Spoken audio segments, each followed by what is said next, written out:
Stanford, coupe les systèmes de tir de la tourelle. Et lance les générateurs de secours. On va avoir besoin de la puissance quand l'incendiaire sera éteint. Reçu. Gallo, envoie une équipe de sécurité pour contrôler la coque interne, pour savoir si elle n'a pas trop souffert avec les explosions. Continuez de checker les systèmes et éteignez-moi le feu de cette console. Mon lieutenant, le PCP, ils en sont où avec la coupure des systèmes? Ils sont en train de limiter les dégâts, mais ils ont du mal. Plusieurs faisceaux informatiques ont été sectionnés pendant les explosions. Il faut envoyer des hommes là-bas. Ok, Stanford, prends quelques sommes pour aller réparer ce foutoir. Bien, patron. Gallo, et la coque? Dommage léger, la coque blindée tient bon, mais 2 conduites du système de refroidissement des boucliers sont percées. Ils ont fermé les vannes en amont et en aval et les redondances font leur effet. Bien, on dirait que la situation se stabilise. Mon lieutenant, dites au PCP qu'on va avoir un peu de répit pour le moment. On va vidanger les cuves des convecteurs dans l'espace pour les réparations à venir.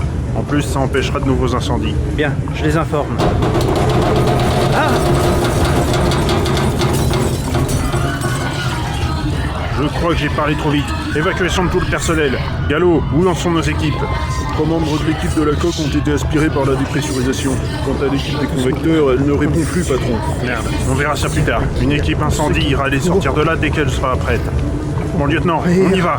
Ils vont mourir comme ces gars que j'ai envoyés à la mort. Je devrais rester ici. J'attire la guigne à tout le monde.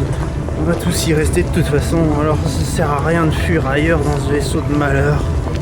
Mais c'est pas le moment. En plus, on va pas mourir. Cette section de la coque était déjà en mauvais état. Elle aurait lâché un moment ou un autre, quoi qu'il arrive. Laissez-moi ici. Je suis bon à rien, à part provoquer la mort des gens autour de moi.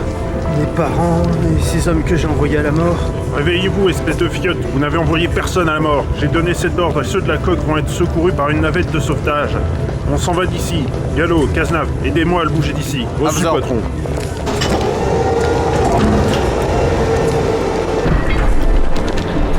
PCP, ici Fandreux.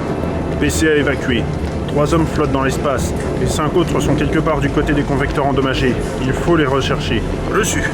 Une navette de secours a déjà récupéré votre fil de l'air. Quant aux autres, j'ai envoyé une équipe de lutte contre les incendies aller les chercher il y a quelques minutes. Ils m'ont contacté par l'intercom peu après l'apparition de la brèche de la coque. Ils sont coincés par le feu, mais ils vont bien. Ils n'ont pas de blessés. En attendant l'arrivée de l'équipe de secours, ils sont en train de déclencher la vidange des convecteurs. C'est Stanford tout craché, ça. Même avec le danger du feu, il continue à bosser plutôt qu'attendre bêtement.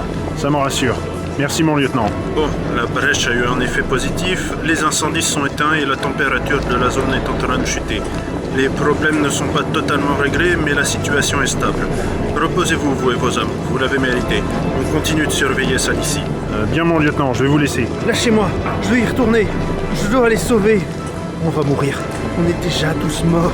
Vous pourriez demander au PCNO de m'envoyer Mademoiselle Bernard, s'il vous plaît, mon lieutenant? Je crois que le lieutenant Doza a un gros problème.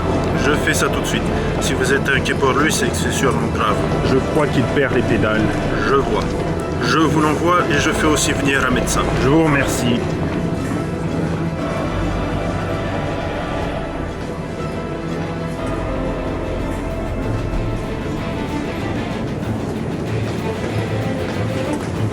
Ça recommence. Il va encore y avoir des morts. On va tous mourir. Laissez-moi ici. Je suis bon à rien à part provoquer la mort de ceux autour de moi. De toute façon, j'ai jamais réussi à protéger quiconque. Qu'on en finisse. De toute façon, on est tous foutus. Albert! Pasteur, c'est dangereux. C'est pas passé ou c'est inconnu? Laissez-la passer. Sarah! Je suis là. Qu'est-ce qui s'est passé? Je ne sais pas trop. Il a commencé à débloquer quand la coque s'est rompue. Et après, il est devenu comme ça. La brèche. Je vois. Bon, je vais l'emmener à sa cabine pour le mettre au calme. Je vous en prie. Sarah, on va tous mourir. Tout va bien. On va s'en sortir. Calme-toi. Je crois que vous devriez vous dépêcher. Il a vraiment pété une durite. Serge, aide-moi. D'accord.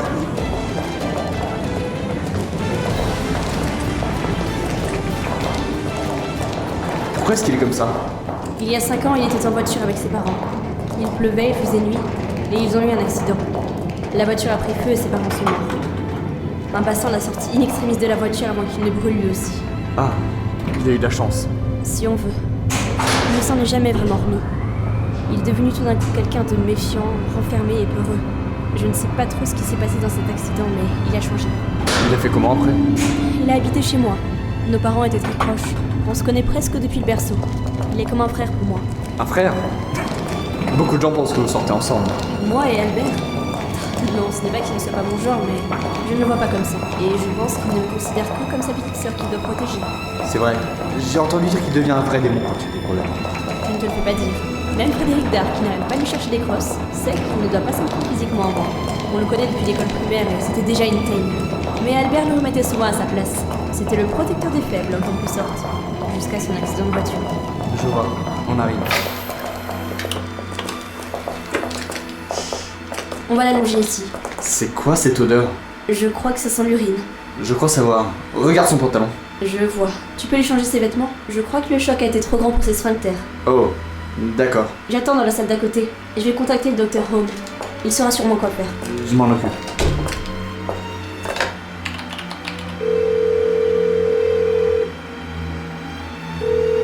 Docteur Home, Docteur, c'est Sarah Bernard. qu'y a-t-il? C'est Albert. Il refait une crise. Normalement, il a ses pilules sur lui au cas où. Donnez-lui une blanche et 2 rouges. Il devrait se calmer. N'ayez pas peur, il s'en remettra, comme toujours. Restez avec lui, vous avez l'habitude de gérer ça. Sauf que cette crise est plus forte que les autres. Je crois qu'il a perdu pied. Ne vous en faites pas. Les pilules vont le détendre et quand il sera vraiment calmé, faites venir le psychiatre du bord. C'est un bon gars, un copain de promo en école de médecine. Merci docteur, je vais. Qu'est-ce que t'as fait de Sarah, espèce d'enfoiré de bouffeur de hot dog? Sarah, il s'agite. J'ai plié en fil un garçon, mais il a failli m'étrangler. J'ai besoin d'aide.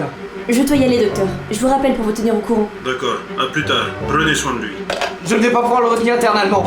Tiens encore quelques secondes. Je vais lui donner son traitement pour le calmer. Non. Voilà, c'est bien. Du calme, c'est fini. Tu es en sécurité.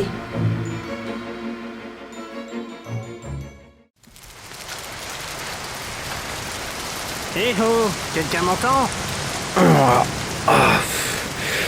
Mal à la tête. Ne bouge pas, petit. J'ai appelé les pompiers. Je vais te sortir de là. Mes parents, aidez-les s'il vous plaît. Aidez-les. Je m'occupe d'eux après toi. J'arrive. Voilà. Je vais te mettre dans ma voiture. Eh oh, y a quelqu'un? Y a quelqu'un, vous m'entendez? Qu'est-ce que... Tu ne me reconnais pas? Ah! Qui êtes-vous? Tu ne te souviens pas de qui je suis? C'est décevant de la part de quelqu'un disposant d'une si bonne mémoire que toi. On est où? Quelque part où toi seul peut te rendre. Moi seul? Mais alors comment pouvez-vous être ici? Nous y sommes.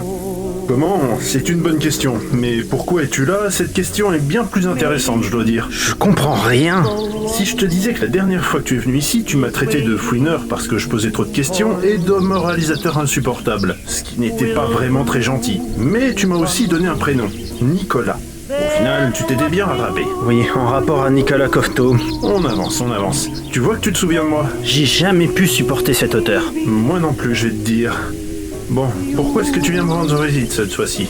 Pipi au lit, lâche tes chroniques. C'est pas la peine de te marrer. Je voudrais t'y voir, toi. Des tas de gens sont morts et j'ai pas pu l'éviter. C'est un peu comme pour mes parents. Qu'est-ce que tu aurais pu faire pour nos parents? Ils étaient déjà morts quand tu t'es réveillé. Et ces gars devaient connaître les risques, tu crois pas? C'est pas une raison. Ils sont morts dans un accident, pas dans un navire militaire. Mais qu'est-ce que ça change? Qu'ils meurent sous le feu ou dans un feu, ils ont signé pour aller dans l'espace, qui est certainement le milieu le plus inhospitalier pour l'homme. Ils savaient certainement qu'ils risquaient leur peau, tu crois pas?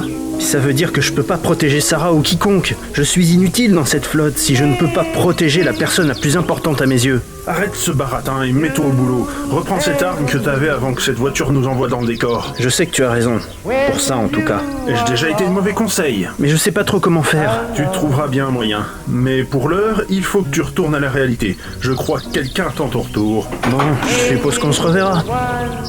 Le plus tard possible, j'espère. Mais si tu as besoin de moi, tu sais où me trouver. Ciao les branches.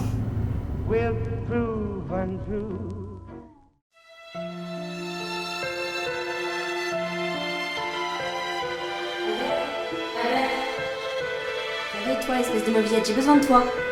Sarah, où est-ce que je suis? J'ai dormi combien de temps? 3 jours et 3 nuits. 3 jours? C'est une blague? Non, ça a fait pester le capitaine Savazzo, mais l'amiral m'a dit de rester auprès de toi. Il a trouvé quelqu'un pour me remplacer jusqu'à ce que tu te réveilles. Je suis désolé de t'avoir fait passer tout ce temps ici. J'ai fait toute la paperasse de cette chambre. Je n'ai presque pas de retard dans mon travail. Je suis vraiment naze. Je pique ce genre de crise pour si peu. Qu'est-ce que ce serait quand je devrais prendre la décision de sacrifier quelques hommes pour sauver tout un équipage? Je sais même pas si j'arriverai à prendre cette décision. Tu y arriveras. J'ai confiance en toi. J'espère que t'as raison, parce que moi je suis pas convaincu. Bonjour, je t'amène à manger. Ah, il est réveillé. Ouais, désolé de ma prestation de l'autre jour, j'ai été minable. T'inquiète pas pour ça, va. Ça m'a expliqué le problème dans les grandes lignes. Je vois. Par contre, je ne savais pas que j'avais une tête d'américain. C'est la première fois qu'on me dit ça. De quoi tu parles? Disons que tu as cru que j'étais de la sédition globale et que j'avais enlevé Sarah. J'ai bien cru que t'allais me tuer à un moment. Si Sarah n'était pas arrivée, je ne serais plus trop là pour te parler alors qu'il est.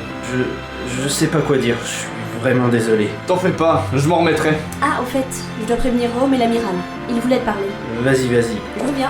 L'amiral qui veut te voir, tu le connais? Disons que je l'ai rencontré il y a quelques années, mais dire que je le connais bien, non, quand même pas. Je vois. Bon, il faut que j'y aille. On se revoit plus tard? Ok, ça marche.